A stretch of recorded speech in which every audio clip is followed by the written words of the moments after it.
Assalamualaikum warahmatullahi wabarakatuh. Saya Yusi Septiana Putri dari kelas manajemen D. Di sini saya akan menjelaskan mengenai penanganan bahan baku dan pemeliharaan fasilitas. Yang pertama, tujuan penanganan bahan baku. Bahan baku berperan penting dalam kegiatan produksi dan distribusi karena turut menentukan perhitungan perusahaan, produktivitas, serta penerimaan pendapatan perusahaan. Dengan demikian, bisa disimpulkan bahwa tujuan pengadaan persediaan bahan baku adalah memperlancar proses produksi dan distribusi. Penanganan bahan baku memiliki banyak prinsip, seperti contohnya, prinsip perencanaan, semua aktivitas penanganan harus direncanakan. Prinsip pemanfaatan ruang, mendorong pemanfaatan yang efektif dari semua ruang yang tersedia.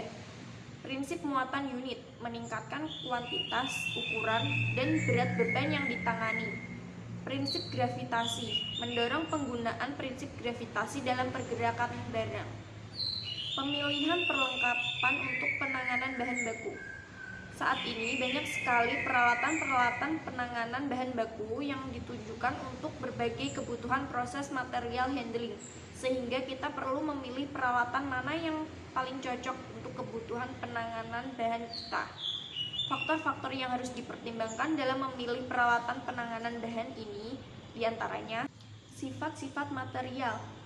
Pertimbangan pertama yang penting adalah sifat dari material atau bahan yang akan ditangani. Sifat yang dapat berupa padat, cair, ataupun gas, serta ukuran, bentuk, dan berat bahannya. Layout dan karakteristik bangunan. Tata letak atau layout fasilitas pada jenis operasi tentu juga turut menentukan jenis peralatan penanganan bahan yang harus digunakan. Arus aliran produksi. Jika aliran produksi cukup konstan antara dua posisi yang tetap atau hampir tidak berubah, maka kita dapat menggunakan peralatan tetap seperti conveyor atau peluncuran. Pertimbangan biaya. Biaya investasi seperti pembelian awal, biaya perawatan, dan biaya operasi adalah biaya utama yang harus dipertimbangkan. Sifat operasi. Pemilihan peralatan penanganan bahan juga tergantung pada sifat operasi seperti apakah penanganan bahan tersebut bersifat sementara atau permanen. Apakah aliran ini berkesinambungan atau terputus-putus, ataupun pola aliran mengenai material atau bahannya adalah vertikal atau horizontal. Faktor-faktor teknis. Pemilihan peralatan penanganan material juga tergantung faktor teknis seperti dimensi pintu dan langit-langit, ruang lantai, dan kondisi lantai serta kekuatan struktural bangunan. Peralatan-peralatan penanganan bahan baku. Pada umumnya, peralatan penanganan bahan baku dapat diklasifikasikan menjadi dua kategori, yaitu peralatan jalur tetap dan peralatan jalur variabel. Peralatan jalur tetap atau fixed path equipment adalah peralatan yang bergerak di jalur tetap seperti conveyor, peralatan monorail, dan peralatan peluncuran.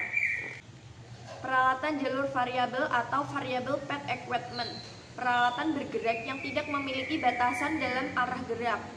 Peralatan tersebut diantaranya seperti truk, forklift, kren, dan traktor.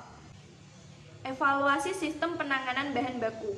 Perlu dilakukan perencanaan dan pengendalian persediaan bahan baku yang tepat untuk dapat mengoptimalkan produk serta biaya-biaya yang terkait di dalamnya dapat ditekankan seefisien mungkin. Dalam kegiatan pengendalian persediaan bahan baku, secara tepat dapat dilakukan dengan metode heuristik silver mill, di mana metode tersebut dapat diharapkan untuk menjamin kebutuhan dan kelancaran kegiatan proses produksi perusahaan dalam hal kuantitas dan kualitas bahan baku yang tepat serta dapat dihasilkan total kos pengadaan bahan baku yang minimum. Berbagai kebijakan dan alternatif pemeliharaan fasilitas. Pemeliharaan adalah kegiatan untuk memelihara atau menjaga fasilitas pabrik dan mengadakan perbaikan atau penyesuaian yang diperlukan supaya terdapat suatu keadaan operasi produksi yang memuaskan sesuai dengan apa yang direncanakan.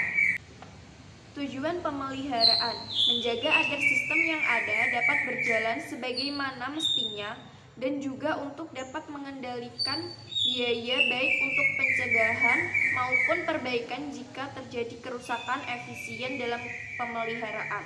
Persoalan teknis adalah persoalan yang menyangkut usaha-usaha untuk menghilangkan kemungkinan-kemungkinan timbulnya kemacetan yang disebabkan karena kondisi fasilitas atau peralatan produksi yang tidak baik. Tujuan yang akan dicapai dalam mengatasi persoalan teknis adalah untuk menjaga atau menjamin agar produksi pabrik dapat berjalan lancar. Dalam persoalan teknis ini yang perlu diperhatikan adalah tindakan-tindakan apa yang harus dilakukan untuk memelihara atau merawat yang ada, dan untuk memperbaiki atau mereparasi mesin-mesin atau peralatan yang rusak. Alat-alat atau komponen-komponen apa yang dibutuhkan dan harus disediakan agar tindakan-tindakan pada bagian A dapat dilakukan. Jadi dalam persoalan teknis ini, semua mesin atau peralatan yang rusak harus diperbaiki. Kasus terkait dengan pemeliharaan fasilitas. Kegiatan pemeliharaan gedung Cihampelas Walk secara umum dilakukan di bawah kontrol Building Management Department. Selain itu, pihak pengelola juga menggunakan jasa subkontraktor untuk menangani masalah kebersihan. Untuk mekanikal, seperti beberapa komponen AC dan vertical transportation, kegiatan pemeliharaannya dilakukan oleh subkontraktor masing-masing. Komponen dengan sistem kontrak servis, di mana kontraktor-kontraktor tersebut tetap berada di bawah pengawasan dan koordinator Building Management Department.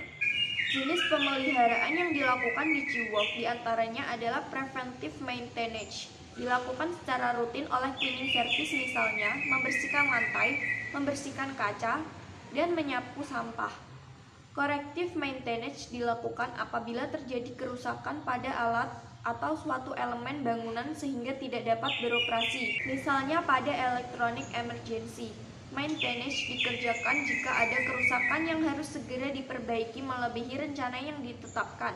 Misalnya, lampu yang tiba-tiba mati pada malam hari atas kesalahan penggunaan material yang menyebabkan material tersebut tidak tahan dan cepat rusak. Sekian dari saya, kurang lebihnya mohon maaf.